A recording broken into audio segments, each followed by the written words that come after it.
በኢየሩሳሌም ከተማ ሙት ሲያስነሳ ድውይ ሲፈውስ ይውላል። ሌሊት ደግሞ በዛች በደብረ ዘይት ተራራ ላይ ሲጸልይ ያድር ነበር። እንዳስለመደው በደብረ ዘይት ተራራ ሲጸልይ አድሮ ከደቀ መዛሙርቱ ጋር እንዳስለመደው በኢየሩሳሌም ከተማ ውስጥ ድውያንን ለመፈወስ፣ ሙታንን ለማንሳት፣ ያዘኑትን ለማጽናናት አልፎ ሲሄድ ዘላለም ሥላሴ ክቡር አባታችን ቆሞስ መላከ ምሕረት አባ ገብረ ሚካኤል የዚህ ታላቅ ደብር አስተዳዳሪ፣ የተከበራችሁ ሊቃውንተ ቤተ ክርስቲያን መምህራን፣ እግዚአብሔርን በመቅደሱ ዘወትር የምታገለግሉ አበው ካህናት፣ እግዚአብሔርን በዝማሬ የምትገልጡ የምታመሰግኑ የሰንበት ትምህርት ቤት ዘማሪያን፣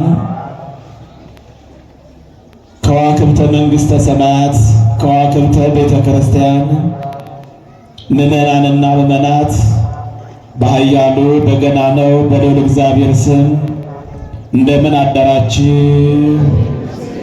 እንደምን ሰነበታችሁ? እንደምን ቆያችሁ? ጥንት የነበረ ቀዳማዊ ለድነተ ዓለም የመጣ ማዕከላዊ ዘመናትን አስረጅቶ አሳልፎ የሚኖር ዘላለማዊ እግዚአብሔር አምላካችን ከእናቱ ከእናታችን ከቅድስት ድንግል ማርያም ከጻድቃን ከሰማዕታት ከሐዋርያት ከነቢያት ጋር በሰማይ በሰማያውያን በሰራዊተ መላእክት በሊቃነ መላእክት በምድር በደቂቀ አዳም ለዘወትር ስሙ የተመሰገነ የተከበረ ይሁን። እንደምን አደራችሁ? ወአጋሶ ሀበቤቱ እንዘ ይትፌሳ የሉቃስ ወንጌል ምዕራፍ 19 ቁጥር 6 ላይ የምናገኘው አምላካዊ ቃል ነው። ወአጋሶ ሀበቤቱ እንዘ ይትፌሳ ደስ እያለው ወደ ቤቱ ወሰደው፣ ደስ እያለው ወደ ቤቱ አስገባው ይላል የትምህርታችን ርዕስ። እንግዲህ ቃሉን የተናገረው ወንጌላዊ ሉቃስ ነው። መበሰር የተባለው ብስራተ መልአክን የቅዱስ ገብርኤልን የምስራች ቃል እነሆ የጻፈልን የዘገበልን ወንጌልን ተዘዋውሮ እስከ ሀገረ እስክንድርያ ድረስ ሄዶ ያስተማረ እነሆ መቄዶንያን ያቀና ያስተማረ የሰበከ እነሆ አንድ ወንጌልና ዜና ሐዋርያትን የጻፈልን ታላቅ ሐዋርያ ነው ቅዱስ ሉቃስ። ስለዚህ ቅዱስ ሉቃስ በወንጌሉ ጌታችን መድኃኒታችን ኢየሱስ ክርስቶስ በዚህ ዓለም ሥራውን ሲሰራ ከዋለበት እየዋለ ካደረበት እያደረ ትምህርት ተአምራት ሳይከፈልበት ተምሯል፣ ተመልክቷል፣ አይቷል። ታዲያ ያየውን እነሆ በቅዱስ ወንጌሉ ላይ ጽፎታል፣ መዝግቦታል። እነሆ ከዕለታት አንድ ቀን በዛች በደብረ ዘይት ካለች ዋሻ አድረው ወደ ኢየሩሳሌም ከተማ ተሰብስበው ወረዱ። መዓልተ ይቤይር ውስተ ኢየሩሳሌም ወሌሊተ ይቤይት ውስተ ደብረ ዘይት። ቀን ቀን በኢየሩሳሌም ከተማ ሙት ሲያስነሳ ድውይ ሲፈውስ ይውላል። ሌሊት ደግሞ በዛች በደብረ ዘይት ተራራ ላይ ሲጸልይ ያድር ነበር። እንዳስለመደው በደብረ ዘይት ተራራ ሲጸልይ አድሮ ከደቀ መዛሙርቱ ጋር እንዳስለመደው በኢየሩሳሌም ከተማ ውስጥ ድውያንን ለመፈወስ፣ ሙታንን ለማንሳት፣ ያዘኑትን ለማጽናናት አልፎ ሲሄድ እነሆ በዘኬዎስ ቤት ደረሰ። ቅዱስ ሉቃስ እነሆ በዛ ወራት በዘኬዎስ በራፍ በቤቱ አጠገብ ያልፍ ዘንድ እግዚአብሔር ጌታችን መድኃኒታችን ኢየሱስ ክርስቶስ ነበረው ብሎ ጀመረ ወንጌሉ። ታዲያ እነሆ ዘኬዎስ ጌታችንና መድኃኒታችን ኢየሱስ ክርስቶስ በበሩ ደጃፍ በአጠገቡ አልፎ እንደሚሄድ ሰማ። በሰማ ጊዜ እነሆ ከሰማየ ሰማያት የወረደውን ከድንግል ማርያም የተወለደውን እነሆ ሊያየው ይወድ ነበር፣ ሊመለከተው ይወድ ነበር። ነገር ግን ዘኬዎስ ቁመቱ አጭር ነው። ለልማዳቸው የኢየሩሳሌም ሰዎች ክቡደ መዝራዊት እነሆ ግዙፋኖች ናቸው፣ ረዣዥሞች ናቸው፣ በቁመት ከፍ ከፍ ያሉ ናቸው። ታዲያ እነዚህ ረዣዥም የኢየሩሳሌም ሰዎች 5 ገበያ ሆነው ጌታችን መድኃኒታችን ኢየሱስ ክርስቶስን ከበውት በመሃል አድርገውት በዘኬዎስ በራፍ ያልፉ ነበር። ከበሩ ከፍቶ እንደወጣ ጌታችን ኢየሱስ ክርስቶስን ማየት አይችልም። በ5 ገበያ ሕዝብ ተከቧል። በብዙ ምክንያት ተከትለውታል። 5ቱ ተጽፎልናል። እነሆ መልኩ መልካም ስለነበር መልኩን እንየው ብለው የተከተሉት ነበሩ።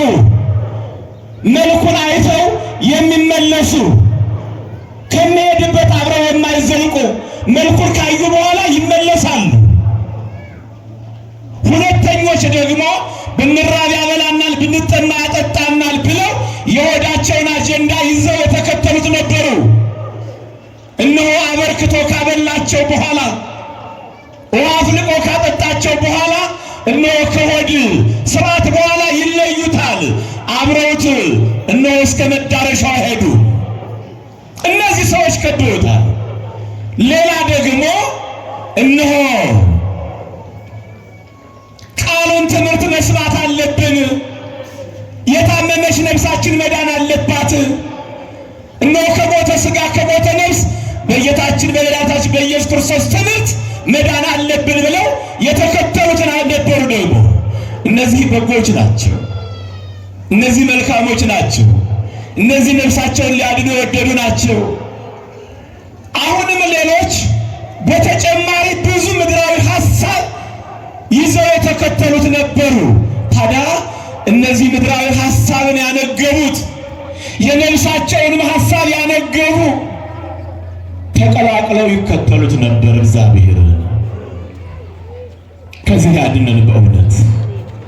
አሁን በምድራችን ላይ መሳሳቡ የበዛ፣ መሰነካከሉ የበዛ፣ መነቃቀፉ የበዛ፣ መተቻቸቱ የበዛ ብዙ ሐሳብ አንግበን በእግዚአብሔር ቤት ተሰብስበን ነው ክርስቲያኖች። ይህች የእግዚአብሔር ቤት የነፍሳችን ብቻ ትሩፋት የምናገኝባት ቦታ ናት። የሥጋ መድረክ አይደለችም። ምድራዊ ነገር የሚነገርባት አይደለችም። እነሆ ሰማያዊ መሰላል ናት።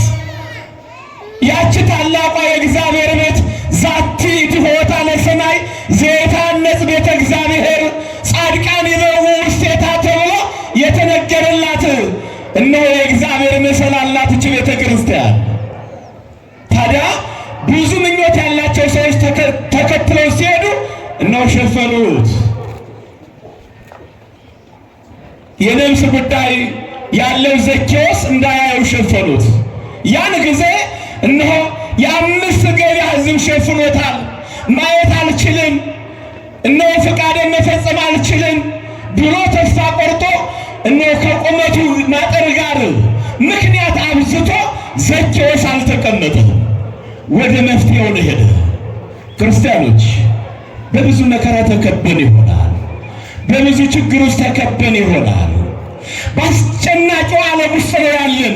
በአስጨናቂ መከራ ዙሪያችን ሊኖር ይችላል። ግን ለጭንቀት መፍትሄው ጭንቅ አይደለም፣ ለመከራ መፍትሄው መከራ አይደለም፣ ለጥላችን፣ ለክርክራችን፣ ለመለያየታችን መፍትሄው መለያየት አይደለም። መፍትሄው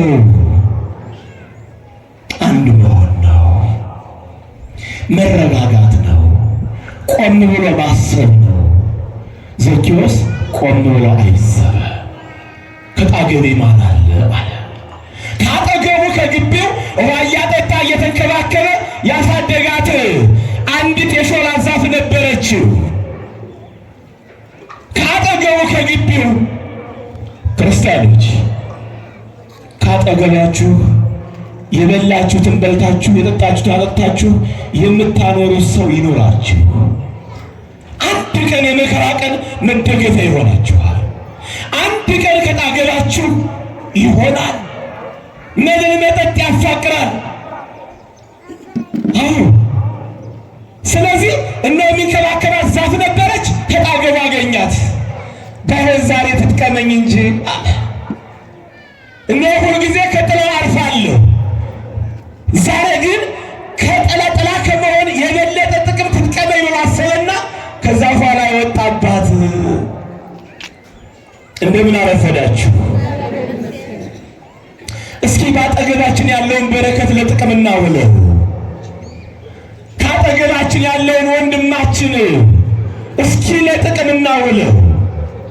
ከአጠገባችን ያለውን ካህኑን ለጥቅም እናውለው። እስኪ ከአጠገባችን ያለውን እነሆ መልካሙን የእግዚአብሔር ቃል ለጥቅም እናውለው። ለምን ጥቅም? ለችግር ቀን፣ ለመከራ ቀን ጥቅም እናውለው። ክርስቲያኖች አባቶቻችን ያደረጉት ያንን ነው። ታዲያ ዘኬዎስ ፈጥኖ ካሳደጋት ዛፍ ላይ ወጣና እነሆ የአምስት ገበያ ሕዝብ የከበረውን ጌታችን መድኃኒታችን ኢየሱስ ክርስቶስን መሬት ላይ ሆኖ ያይደለ ዛፏ ላይ ወጥቶ ዓይኑ እስከሚጠግብ ድረስ ተመለከተው። ክብር ምስጋና ለአምላካችን ይሁን። አዎ ዘበሃቤከ ያዕርፉ ነጽዮተ ኩሉ ነባብያን ይላል ቅዱስ መጽሐፍ። ጌታ ሆይ በምድር ያሉ ጥበበኞች፣ በምድር ያሉ አስተዋዮች ሁሉ አንተን በማየት እውቀታቸው ፍጹም ይሆናል። አንተን በማየት ይረካሉ፣ አንተን በማየት ይጠግባሉ ይላል። ሊቁ ነው እንዲህ የሚለው። ክቡር ዳዊትም ወትጸግብ ነፍሴ በሬ ስብሐቲከ፣ ጌታ ሆይ እነሆ አንተን አይቼ አንተን ተመልክቼ ያንተ የሆነውን አይቼ እነሆ ነፍሴን ደስ አላጠገበች ይላል ክቡር ዳዊት። ዘኬዎስ ዛፉ ላይ ወጥቶ አምላኩን ተመለከተ፣ ደስ አለው። ያን ጊዜ እነሆ ዘኬዎስ ስራውን ሲሰራ እግዚአብሔርም ስራውን ይሰራ ነበረ። በዙሪያው የከበቡትን ሆዳሞች አይቶ ዝም አላለው። በዙሪያው የከበበኝን ብሎ ብዙ ሰው ይከተለኛል ብሎ ዝም አላለም። ቀና ብሎ ወደ ሾላዋ ተመለከተ። ዘኬዎስ እግዚአብሔር አምላክ ሆኑ። እግዚአብሔር አምላካችን ዘኬዎስ ልጁን ተያዩ። ከእግዚአብሔር ጋር ለመታየት ያብቃል። ከጽድቅ ጋር ለመታየት ያብቃል። ከፍቅር ከሰላም ጋር ለመታየት ያብቃል። እንዴ እየተሸዋወርን እኮ ነው ችግር የሆነው እኮ። ሰላም በሌላ መንገድ፣ እኛ በሌላ መንገድ፣ አንድነት በሌላ መንገድ፣ እኛ በሌላ መንገድ፣ በረከት በሌላ መንገድ፣ እኛ በሌላ መንገድ። እነሆ ዘኬዎስና ኢየሱስ ክርስቶስ አምላካችን ተያዩ። ያን ጊዜ ምን አለው መሰላችሁ? ዘኬዎስ እኔን ልታየኝ ዛፍ ላይ ወጣህ አለው። አሁን ፈጥነህ ወረድ፣ ወደ ቤት እገባ ዘንድ አለኝና። ክብር ምስጋና ለአምላካችን ይሁን። በእውነት እግዚአብሔር ወደ ቤታችን ይግባልን። ምን ቤቴ የቤት ኪራይ ምን ቤት አለኝ እንዳትሉ፣ ይሄ የአብርሃም ድንኳን ነው፣ ቤት አይደለም፣ በምድር ቀሪ ነው። የእግዚአብሔር ቤቱ አንተ ነህ።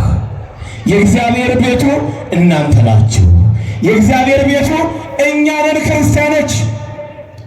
ወደ ቤት እገባለሁ፣ እነሆ ፈጥነህ ከዛፉ ውረድ አለው። ፈጥኖ ወረደ። ከላይ ወጥቻለሁ አልወርድም አላለም። ከላይ ሁኜ ሁሉ ይታየኛል በቃኝ አላለም ዘኬዎስ። እሺ ብሎ ፈጥኖ ወረደ። እሺ ብሎ ፈጥኖ ወረደ።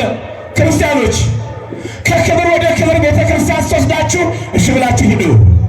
ያለውበት ጽድቄ በቃኝ አትበሉ። ያለውበት ምጽዋቴ በቃኝ አትበሉ። የክርስትና ሕይወት ማደግ ነው። ወይሐውር እምኃይል ውስተ ኃይል ተብሎ የተጻፈው ከክብር ወደ ክብር፣ ከጸሎት ወደ ጸሎት፣ ከምግባር ወደ ምግባር፣ ከብርታት ወደ ብርታት፣ ከገድል ወደ ገድል ነው የክርስትና ሕይወት። በቃ ርብቃቂ ሰንጣ ሳንቲም እሰጣለሁ መጻተኛ ነኝ ተብሎ ዝም አይባልም። ሌላ ደግሞ በረከት መሸከፍ ያስፈልጋል። እንዲህ ስለሆነ ዘኬዎስ ፈጥኖ ወርዶ ወረደ። እነዛን የአምስቱን ገበያ ሕዝብ ለወዳቸው የሚከተሉትን በሉ ሂዱ ብሎ አሰናበተና ወደ ዘኬዎስ ቤት ገባ። አያችሁት? መብል መጠጥ ይሰናበታል። ምድራዊ ምኞት ሁሉ ይሰናበታል።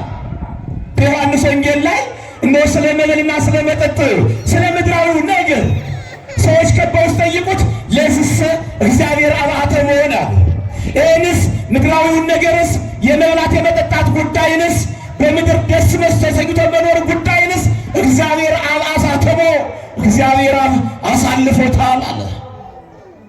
እግዚአብሔር አብ አሳልፎታል። ሀብቱም ንብረቱም ሁሉም ኃላፊ ነው፣ ጠፊ ነው።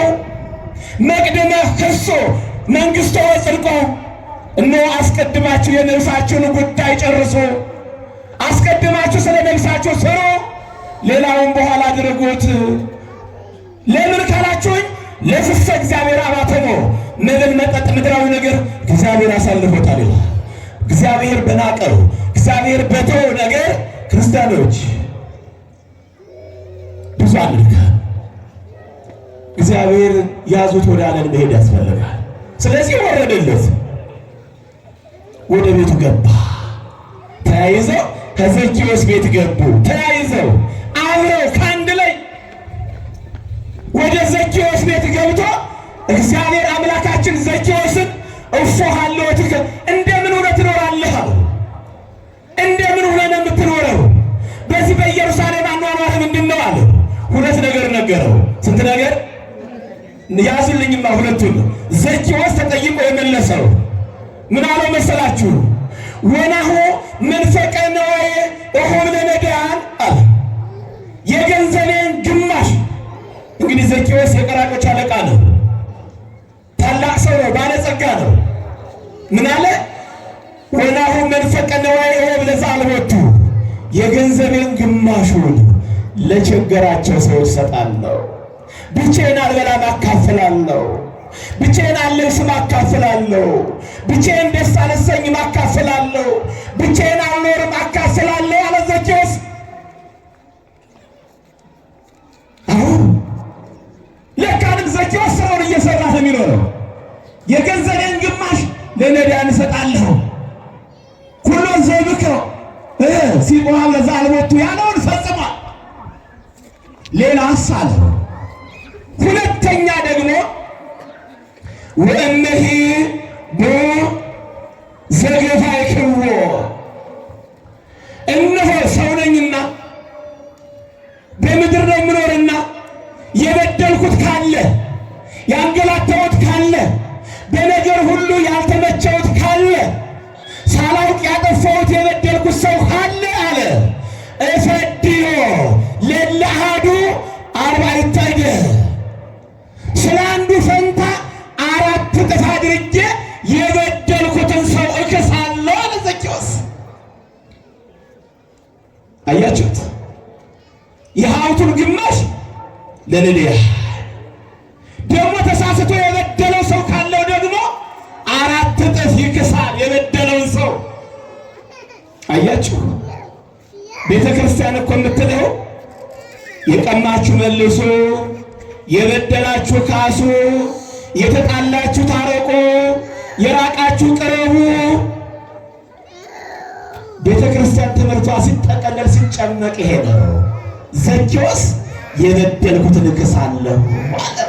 የበደልነውን ለመካስ ያብቃል። የበደላችኋት ሚስታችሁን የትዳራችሁን አጋር ለመካስ ያብቃችሁ። የበደላችሁትን የትዳራችሁን አጋር ባላችሁን ለመካስ ያብቃችሁ። የበደልናቸው ልጆቻችንም እውቀት ነስተን ትምህርት ነስተን ተግሳጽ ነስተን የበደልናቸውን ልጆቻችን ለመካስ ያብቃል። ክርስቲያኖች የበደላችሁ ካሱ፣ እንደ ዘኬዎስ እንድትሆኑ። ያን ጊዜ እግዚአብሔር አምላካችን እኒህ ሁለት ነገሮች ሲነግረው ምን አለ መሰላችሁ? ዮም ሕይወት ኮነ ለሰብአ ዝንቱ ቤት አለ። ዛሬ ለዚህ ቤት ለዘኬዎስ አላለም፣ ለዚህ ቤት መዳን ሆነ። ምን ሆነ? መዳን ሆነ። ለማን? ለዘኬዎስ ቤት። ሀብቱን ለነዳያን የሚያካፍለው የዘኬዎስ ቤት መዳን ሆነ። የበደለውን ለሚክስ የተጣለውን ለሚታረቅ ለዘኬዎስ ቤት መዳን ሆና ነው።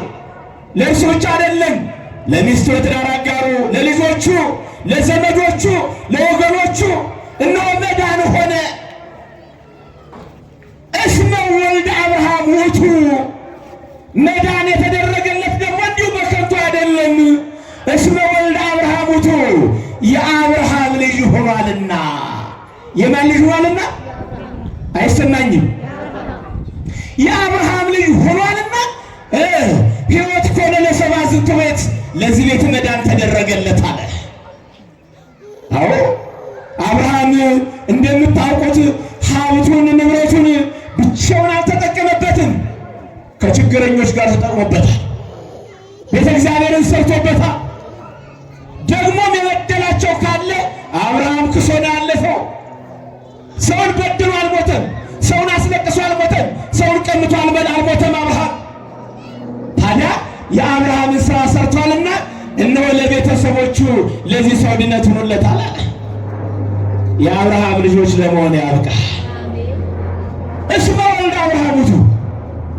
እንግዲህ ክርስቲያኖች እንደምታውቁት በዛ በዮሐንስ ወንጌል ምዕራፍ 8 ላይ እነሆ አይሁድን ሲያስተምራቸው ነፍሶስ በቀርበት መንግሥተ ሰማያት፣ እነሆ መንግሥተ ሰማያት ቀርባለችና ወንጌልን አምናችሁ መንግሥተ ሰማያት እንዳለች አምናችሁ ገሃነመ እሳት መከራ እንዳለ አምናችሁ ንስሐ ግቡ እያለ ሲያስተምር ምን አለ መሰላችሁ? ነነሰ አብርሃም አብነ፣ እኛስ አብርሃም አባት አለን ብሎ ተመኩ። ለነሰ አብርሃም ለነ፣ እነሆ እኛስ አብርሃም አለን አሉ። እኛስ የአብርሃም ልጆች ነን አሉ። ያን ጊዜ የመለሰላቸው መልስ አለ። እመሰ ውሉደ አብርሃም አንትሙ እምገበርክሙ ግብረ አብርሃም አላቸው። እናንተስ የአብርሃም ልጅ ብትሆኑ ኑሮ፣ እናንተስ የአብርሃም ክፋይ ብትሆኑ ኑሮ፣ እናንተስ የአብርሃም ወገኖች ብትሆኑ ኑሮ እምግብረ አብርሃም ገበርክሙ፣ አብርሃም የሰራውን ስራ በሰራችሁ ነበር አላቸው። አያችሁ ክርስቲያኖች፣ እኛስ በዚህ ትምክህት ውስጥ የለንም። የቤተ ክርስቲያን ልጆች ነን እንላለን፣ ግን የቤተ ክርስቲያን ስራ እንሰራለን። እኛ ክርስቲያኖች ነን ብለን እንኖራለን። የክርስትና ስራ አለን። ክርስትና ገብቶናል፣ ዓላማው ገብቶናል። መነሻው መገስገሻው የክርስትናው ልክ መድረሻውን እናውቀዋለን። እግዚአብሔር በቸርነቱ ይማረን። ቅዱስ ኤፍሬም እኮ ነው ተሳለነ እግዚኦ በከመ በእንሣእልከ፣ አቤቱ ጌታ ሆይ እንደ ቀደሙ እንደ አባቶቻችን በርትተን እንደ ቀደሙ አባቶቻችን ደማችን አፍሰን ስጋችን ቆርሰን የሆኑትን ሁነን መዳን አይቻለንምና እንደ ይቅርታ እንደ ቸርነት ብዛት ለመንግሥተ ሰማያት አብቃን ይላል። አሜን አትሉም እንዴ? በቸርነቱ እግዚአብሔር መንግሥቱን ያውርሰን። መንግሥተ ሰማያት እኮ የተጻፈላት እንዲሁ በቀላሉ እኮ አይደለም፣ እንዲሁ ጣት ቀስሮ እኮ አይደለም። ቅዱስ ጳውሎስ እስመ ሀለወነ ንባብ ውስተ መንግሥተ እግዚአብሔር በንጹሕ ጻማ ወድካም ነው ያለው። እስመ በንጹሕ ጻማ ወድካም ሀለወነ ንባብ ውስተ መንግሥተ እግዚአብሔር። መንግሥተ ሰማያት እነሆ በከንቱ የሚገባባት አይደለም።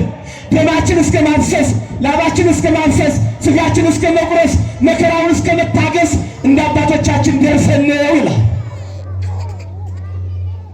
አባቶቻችን አድርገውታል። አባቶቻችን ፈጽመውታል። እኛ ልጆቻችን ደግሞ እንግዲህ የእሳት ልጅ አመድ እንዳያደርገን እግዚአብሔር ይጠብቀን አምላካችን። ስለዚህ እነሆ ያን ጊዜ ምን ሆነ መሰላችሁ? ይህን ሁሉ በረከት ያገኘው ዘኬዎስ ወአጋሶ ሀበ ቤቱ እንዘ ይትፌሳህ፣ ልቦናው ደስ እያለ ወደ ቤትህ እንግባ ሲለው ደስ እያለው ዘት ገባያችሁ። ደስ እያለው ሐሶሮ ላይ ውረስ ሲለው እሺ ደስ አለው። ወደ ቤት እንግባ ሲለው ደስ አለው። ይገርማችኋል ክርስቲያኖች እንዴ ሁላችንም እኮ በእውነቱ ያለንበትን ቦታ መልቀቅ እኮ አንፈልግም። ጽድቅ ቢሆን ኃጢአትም ቢሆን ችግር ነው። ደስ እያለን ነው። ወንጌል ስታንኳኳ ቤቷን ደስ እያለን እንደ ዘኬዎስ እነሆ ወንጌሉ ወደ ልባችን ማስገባት አለብን። ዘኬዎስ ደስ እያለው ልቡ አስገባው፣ ከቤቱ አስገባው። እግዚአብሔር ገብቶ ደግሞ ስራውን ሰራለት።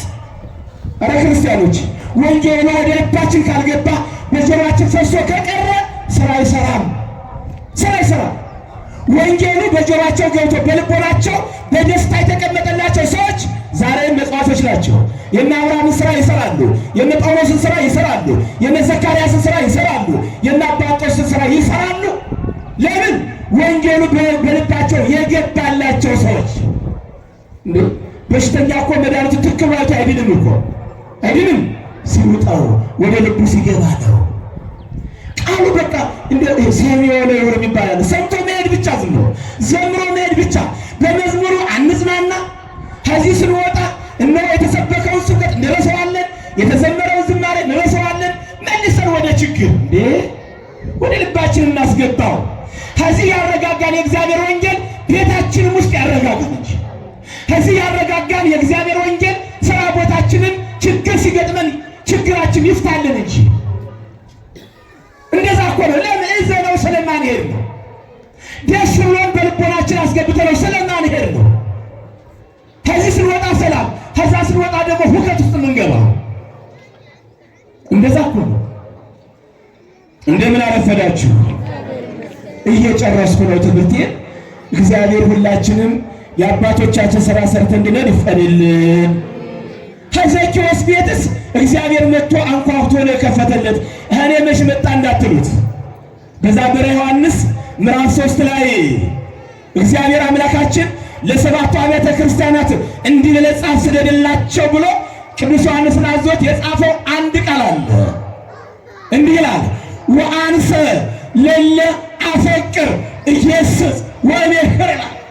እኔ የምወደውን ሰው ምን የምለውን ሰው እኔ የምወደውን ሰው የኔ ልጅ የሆነውን ሰው እገስጸዋለሁ፣ አስተምረዋለሁ፣ እመክረዋለሁ፣ እቆጣዋለሁ አለ። እመክረዋለሁ፣ እቆጣዋለሁ። እርከሰ ቅና ለንስሐ አለው። እንግዲህ ተግሳጼን ሰምተህ ትምህርቴን ሰምተህ እነሆ ለንስሐ ብቃ፣ ለንስሐ ሕይወት ተዘጋጅ። የመጨረሻው አገልግሎት ንስሐ ነው። የመንግሥተ ሰማያት መክፈቻው ንስሐ ነው። የበደለ መመለሻው መጽደቂያው የተኮነነ ንስሐ ነው። ንስሐ ግባ ይላል። አዎ ወአነ ወናሁ ቆምሁ ሀበ ኆኅት ወእጐደጕድ ይላል። እነሆ በደጅ ቆሜ አንኳኳለሁ። ምን እላለሁ? ከደጅ ቆሜ አንኳኳለሁ። ከእያንዳንዳችን ደጅ ከእያንዳንዳችን ልቦና ደጅ ላይ ቆሞ እግዚአብሔር በወንጌሉ ያንኳኳል፣ በቅዳሴው ያንኳኳል፣ በዝማሬው ያንኳኳል፣ በንስሐው ያንኳኳል። ግን እንደ ዘኬዎስ ማን ከብቶ ያስገባው በደስታ? ችግሩ እኮ ነው። ከደጅ ቆሜ አንኳኳለሁ። ወመሂ ይሰማዕኒ ወአርኀወኒ። አዎ እነሆ ሳንኳኳ ድምፄን ሰምቶ ልቦናውን የከፈተልኝን የልቡን ደጅ የከፈተልኝን ጆሮውን የከፈተልኝን ከፍቶ ደግሞ የተቀበለኝን አለ። ይሄን ሰው እንዲሄድ እግዚአብሔር ቃል ሰምቶ የሚያደርገውን ሰው ልቦናውን የከፈተልኝ ሰው አለ አሐውር ኀቤሁ ወአርፍ ምስሌሁ። ወደ እርሱ ቤት ሂጄ ከእርሱ ጋር እቀመጣለሁ፣ ከእርሱ ጋር እኖራለሁ ይላል። ከማን ጋር? የልቡን ደጅ ከከፈተው ሰው ጋር። ወውእቱሂ ይነብር ምስሌ፣ እርሱም ደግሞ ከእኔ ጋር ይቀመጣል። ምን ይላል? አያችሁ፣ እግዚአብሔር ከእኛ ጋር፣ እኛ ከእግዚአብሔር ጋር አብረን ስንኖር አይሻልም? ችግራችን አይፈታም? ብቸኛውን እኮ ነው የተቅበዘበዝን እኮ። የእግዚአብሔር ማደሪያዎች ነበርን። አረጋጊያችን እግዚአብሔርን ሲያንኳኳ አልከፍት አልን። ስለዚህ ክርስቲያኖች እግዚአብሔርን እናስገባ። የእግዚአብሔርን ቃል ቸል አንበል፣ ተግሳጽን ቸል አንበል። እንደ ሰዶም እንደ ገሞራ ሰዎች አንሁን። ፀሐይ መምሸትና መንገቱን እያየነ መከራ አይመጣም ምን አይመጣም እያልን ባካችሁ አንዘናጋ። በሰዶም በገሞራ ጊዜ ሁኗል፣ መከራ መጥቷል። በኖህ ዘመንም ተደርጓል፣ መከራ መጥቷል። ዛሬ በዘመናችን እየሆነ ነው። ይህን ዘመን ክፉን ጊዜ ተረጋግቶ የሚያልፈው ችሎ የሚያልፈው ታግሶ የሚያልፈው ከእግዚአብሔር ጋር የሆነ ብቻ ነው። ከማን ጋር የሆነ? ከእግዚአብሔር ጋር የሆነ። ለምን? እግዚአብሔር ሲገስጽ ለሞት አሳልፎ አይሰጥም። እግዚአብሔር ገሰጸኒ ወለባይቱ ወባይቱ ለሞት ሳይመጣወን አለ ክቡር ዳዊት። እግዚአብሔር እንደ ልጅነቴ እግዚአብሔር እኔ እንደሚወደኝ ገሰጸኝ፣ መከረኝ፣ ተቆጣኝ ይላል። ነገር ግን የእግዚአብሔር ቁጣ የእግዚአብሔር ተግሳጽ እኔን ለሞት አሳልፎ የሚሰጥ አይደለም ነው የሚለው። አይደለም ነው የሚለው። አዎ ከዚህ አባቶቻችን መነኮሳቱ፣ ካህናቱ፣ መምህራኑ በወንጌል ሲገስጹን ይሄ ለሞት አሳልፎ የሚሰጥ ቁጣ አይደለም፣ አይደለም፣ ወደ ሕይወት የሚያስገባ ነው። እግዚአብሔርና እናንተን የሚያገናኝ ነው። ስለዚህ ክርስቲያኖች እኛ ሁላችንም የመጀመሪያው እግዚአብሔር ማደሪያ ቤቱ እኛ ነን። ማን ነው? የተአምሩን ከሙ አንተሙ ታቦቱ ማይደሩ ምዕራፉ ለእግዚአብሔር።